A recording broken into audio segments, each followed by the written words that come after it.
The Canje Secondary School held its annual agricultural science fair last Wednesday.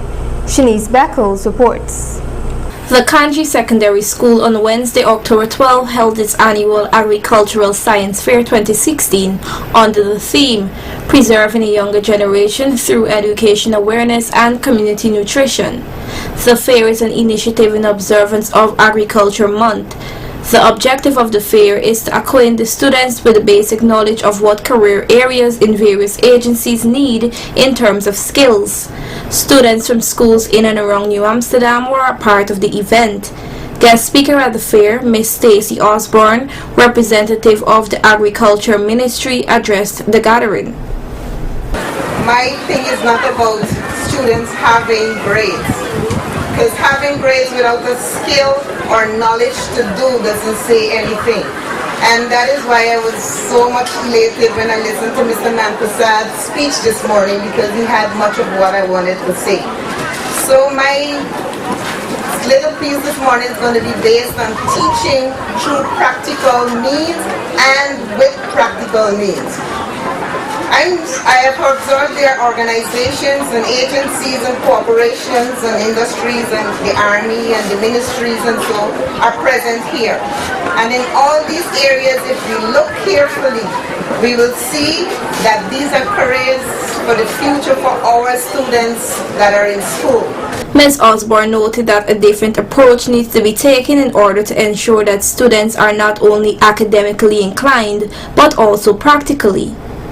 So in order for us to put students out there, we need to prepare them for these careers. It worries me, and it's ever so often being said that practical or things to do with hands are for children that are not academically inclined. Something I ask over and over again.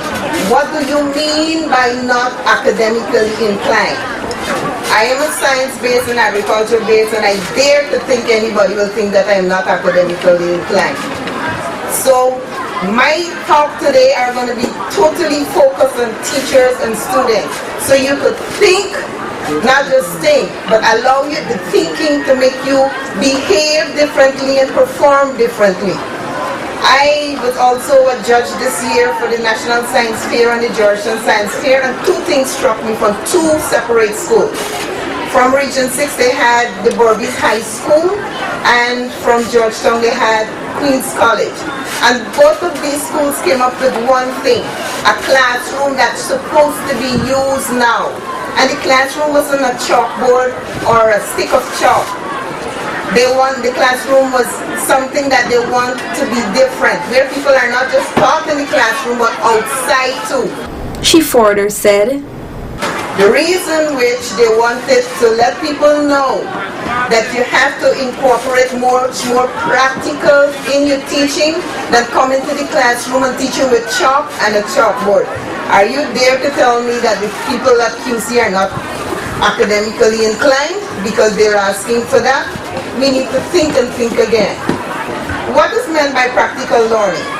Teaching and learning using practical work. By practical work, we mean the task in which the students observe or manipulate real objects or materials, or they witness a teacher demonstrate. Practical work can motivate pupils by stimulating interest, and it also creates enjoyment. Just though you would have heard Mr. Nanprasad saying that agriculture is not just a task, but it becomes an enjoyment and a recreation too. Also in attendance at the event was a representative of Nanprasad Company Limited, Regional Education Officer Ms. Valaika Jaikishan, and others. Some of the organizations or agencies that were on exhibition included GAISUCO, Guyana Rice Development Board, Pesticides and Toxic Chemicals Control Board, Guyana Power and Light, and the Guyana Police Force. At the event, the school seized the opportunity to raise funds by selling foods and drinks. Shanice Beckles reporting for Channel 8 News.